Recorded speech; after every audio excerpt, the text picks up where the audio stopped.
Si sueñas con paz y aire puro, atento. Asturias tiene un tesoro escondido solo para ti. ¿Listo para descubrir tu nuevo refugio favorito? Esta no es una casa rural cualquiera, es tu segundo hogar, escondida en el pequeño pueblo de Tres Grandas. Imagina esto: desayunar en un jardín soleado, vistas a la montaña que harán que tu móvil sienta envidia y playas a solo 5 minutos. El Jardín del Erizo es perfecto para familias. 4 habitaciones cómodas, un salón grande con una ventana enorme para disfrutar del paisaje desde el sofá y una cocina donde querrás cocinar incluso en vacaciones. Incluso hay wifi para que puedas subir todas esas fotos que darán envidia. ¿Niños y mascotas? No hay problema. El jardín es todo vuestro, seguro, privado y perfecto para noches de barbacoa.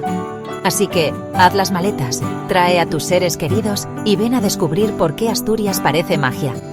Paz, confort y aventura te esperan en el Jardín del Erizo.